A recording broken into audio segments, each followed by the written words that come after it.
আসসালামু আলাইকুম। দেখুন, জ্ঞান তো এক বিশাল সমুদ্রের মতো, তাই না? আর আমরা সবাই সেই সমুদ্রে এক একজন যাত্রী। কিন্তু এই যাত্রাটা কখন সত্যিকারের এক পবিত্র সফর হয়ে ওঠে? এটা তখনই হয় যখন একজন নবী পর্যন্ত বিনয়ের সাথে মেনে নেন যে তার জানার বাইরেও জ্ঞান থাকতে পারে। আজকে আমরা ঠিক এমনই কিছু পবিত্র সফরের গল্প শুনব। এমন কিছু যাত্রা যা শুরু হয়েছিল বিনয় দিয়ে আর যা শেষ হয়েছিল আল্লাহর সন্তুষ্টির মাধ্যমে। তাহলে চলুন দেখে নেওয়া যাক আমাদের আজকের এই সফরের পথটা কেমন হবে।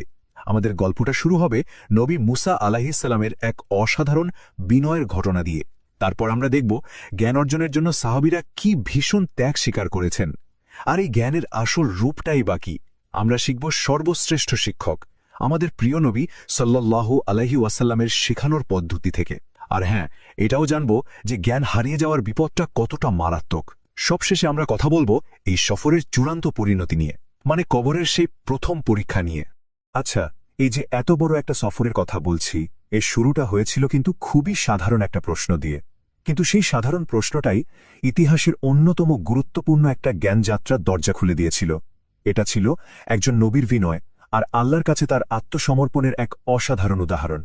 ঘটনাটা ছিল এরকম: বনি ইসরায়েলের এক সমাবেশে মুসা আলাইহিসসালামকে জিজ্ঞেস করা হলো, আচ্ছা, আপনি কি আপনার চেয়েও বেশি জ্ঞানী কাউকে চেনেন? তো সেই মুহূর্তে তার জানা মতে তিনিই ছিলেন সবচেয়ে জ্ঞানী, তাই তিনি খুব সহজভাবেই উত্তর দিয়েছিলেন, না। কিন্তু সব জ্ঞানের মালিক তো একমাত্র আল্লাহ, তাই না? তিনি ওহী পাঠিয়ে মুসা আলাইহিসসালামকে বিষয়টা শুধরে দিলেন, আর এর মধ্য দিয়েই তাকে বিনয়ের এক গভীর শিক্ষা দিলেন। আর ঠিক সেই মুহূর্তে থেকেই শুরু হল আরও বেশি জ্ঞানের খোঁজে মুসা আলাইহিসসালামের সেই বিখ্যাত সফর। তো এই সফরের জন্য আল্লাহ সুবহানাহু ওয়া তাআলা একটা স্পষ্ট চিহ্নও ঠিক করে দিয়েছিলেন। তিনি একটা খুবই সাধারণ ঘটনাকে অসাধারণ বানিয়ে দিয়েছিলেন, আর এটাই ছিল সেই চিহ্ন যা বলে দেবে কোথায় সেই জায়গাটা যেখানে জ্ঞানের এক বিশাল ভাণ্ডার খুলে যাবে। আসলে ইলম বা এই যে পবিত্র জ্ঞান, এটা অর্জন করার জন্য যুগে যুগে অবিশ্বাস্য ত্যাগ আর নিষ্ঠার দরকার হয়েছে। আর এই পথের সবচেয়ে সেরা উদাহরণগুলো তো মানবজাতির শ্রেষ্ঠ মানুষেরাই আমাদের জন্য রেখে গেছেন।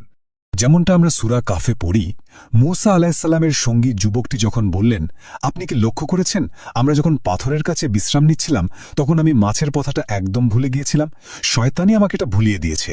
দেখুন, এই যে একটা মানবিক ভুল, এটাই কিন্তু হয়ে উঠল আল্লাহর ঠিক করে দেয়া সেই চিহ্নটা। এক মুহূর্তের ভুলে যাওয়াটাই তাদেরকে পৌঁছে দিল সেই জায়গায় যেখানে তারা যেতে চেয়েছিলেন। এটা থেকেই বোঝা যায় আল্লাহর পরিকল্পনা আসলে কতটা নিখুঁত। আর এই যে ত্যাগ, এটা শুধু নবীদের মধ্যেই ছিল না, রাসূলুল্লাহ সাল্লাল্লাহু আলাইহি ওয়াসাল্লামের সাহাবীরাও এমনটা করেছেন। যেমন ধরুন জাবির ইবনু আব্দুল্লাহ রাদিয়াল্লাহু তাআলা আনহু, তিনি মাত্র একটা হাদিস শোনার জন্য পুরো 1 মাসের রাস্তা সফর করেছিলেন। ভাবা যায়, শুধু একটা হাদিসের জন্য। তো প্রশ্ন আসতেই পারে, কি ছিল সেই জ্ঞান যার জন্য তারা এতটা ব্যাকুল ছিলেন? রাসূলুল্লাহ সাল্লাল্লাহু আলাইহি ওয়াসাল্লাম খুব সুন্দর আর গভীর কিছু উপমা দিয়ে এই জ্ঞানের আসল রূপটা আমাদের বুঝিয়েছেন। যেমন ধরুন, তিনি সাল্লাল্লাহু আলাইহি সাল্লাম তার আনা হেদায়েত আর জ্ঞানকে তুলনা করেছেন আকাশ থেকে নামা বৃষ্টির সাথে। এই বৃষ্টি যেমন বিভিন্ন জমিতে বিভিন্ন রকম ফল দেয়, জ্ঞানও তেমন।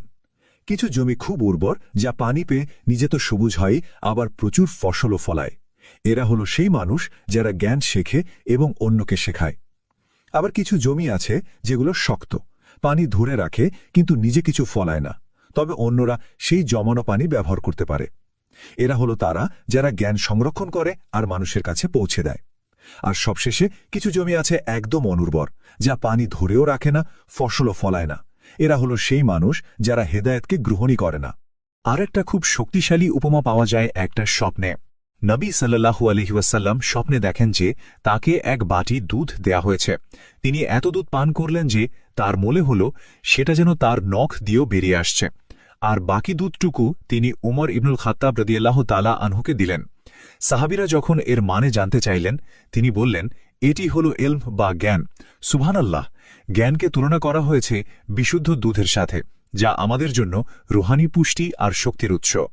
আর এই যে সর্বশ্রেষ্ঠ জ্ঞান, এটা তো আমাদের কাছে এসেছে সর্বশ্রেষ্ঠ শিক্ষকের মাধ্যমে, আমাদের প্রিয় নবী মুহাম্মদ সাল্লাল্লাহু আলাইহি ওয়াসাল্লাম, যার শেখানোর পদ্ধতিটাই ছিল দয়া, ভালোবাসা আর সবকিছুকে সহজ করে দেওয়ার এক অপূর্ব মিশ্রণ।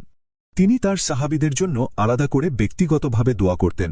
যেমন একবার তিনি কিশোর ইবনু আব্বাস রাদিয়াল্লাহু তাআলা আনহুকে বুকে জড়িয়ে ধরে দোয়া করলেন, হে আল্লাহ, আপনি তাকে কিতাবের জ্ঞান দান করুন, আর এই দোয়ার ফলেই তো তিনি উম্মার অন্যতম শ্রেষ্ঠ একজন জ্ঞানী হয়েছিলেন।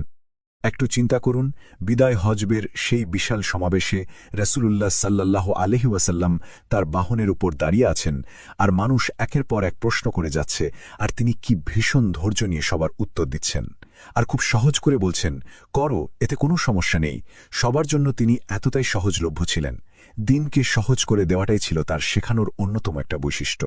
আরেকজন সাহাবী মাহমুদ ইবনুর রবি রাদিয়াল্লাহু তাআলা আনহু একটা স্মৃতিচারণ করতেন। তিনি বলতেন, তার বয়স যখন মাত্র 5 বছর, তখন রাসূলুল্লাহ সাল্লাল্লাহু আলাইহি ওয়াসাল্লাম একটা বালতি থেকে পানি নিয়ে আদর করে তার মুখে ছিটিয়ে দিয়েছিলেন। 5 বছরের একটা বাচ্চার মনে গেঁথে যাওয়া এই ভালোবাসা আর কোমলতার স্মৃতিটা তিনি সারা জীবন মনে রেখেছিলেন। দেখুন, আল্লাহ যেমন রহমত হিসাবে আমাদের জন্য জ্ঞান পাঠিয়েছেন, ঠিক তেমনি একটা সতর্ক বার্তাও দিয়েছেন। নবী সাল্লাল্লাহু আলাইহি সাল্লাম বলে গেছেন যে এই জ্ঞান হারিয়ে যাওয়াটা বা ইলম উঠিয়ে নেওয়াটা হবে কিয়ামতের একটা ভয়াবহ আলামত। তিনি সাল্লাল্লাহু আলাইহি ওয়াসাল্লাম কিয়ামতের যে নিদর্শনগুলোর কথা বলেছেন, তার মধ্যে অন্যতম হল ইলম বা জ্ঞান উঠিয়ে নেওয়া হবে, আর তার জায়গায় ধর্মীয় অজ্ঞতা ছেয়ে যাবে। মানুষ ব্যাপকভাবে মদ পান করবে, ব্যভিচার বেড়ে যাবে, আর হার্জ মানে হত্যাকাণ্ড খুব বেড়ে যাবে। খেয়াল করে দেখুন, সমাজের এই সব অবক্ষয়ের মূল কারণ কিন্তু একটাই, পবিত্র জ্ঞানের অনুপস্থিতি।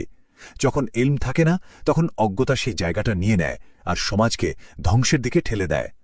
আমরা মুসা আলাইহিস সালামের সফর দিয়ে শুরু করেছিলাম, আর শেষ জামানার সতর্কতা পর্যন্ত এলাম। এই যে পুরো জ্ঞান অর্জনের সফর, এর আসল পরীক্ষাটা কিন্তু হবে মৃত্যুর ঠিক পরেই, মানে কবরের জীবনে। রাসূলুল্লাহ সাল্লাল্লাহু আলাইহি ওয়াসাল্লামকে দেখানো হয়েছিল যে কবরের পরীক্ষা হবে দাজ্জালের পরীক্ষার মতোই কঠিন। আর সেই কঠিন মুহূর্তে এই দুনিয়া থেকে আমরা যে জ্ঞানটা সঙ্গে নিয়ে গেছি, সেটাই হবে আমাদের একমাত্র ভরসা, একমাত্র সম্বল। আর সেই পরীক্ষার মূল প্রশ্নটা হবে একজন ব্যক্তিকে নিয়ে, আমাদের কাছে পাঠানো সেই মহামানব নবী মুহাম্মদ সাল্লাল্লাহু আলাইহি ওয়াসাল্লামকে নিয়ে। সেদিন একজন মুমিন ঠিকই বলবে, তিনি মুহাম্মদ, আল্লাহর রাসূল। তিনি আমাদের কাছে স্পষ্ট প্রমাণ আর হেদায়েত নিয়ে এসেছিলেন। আমরা তার ডাকে সাড়া দিয়েছি এবং তাকে অনুসরণ করেছি। অন্যদিকে একজন মুনাফিক বা অবিশ্বাসী বলবে, আমি তো কিছু জানি না, আমি মানুষকে যা বলতে শুনেছি আমিও সেটাই বলতাম।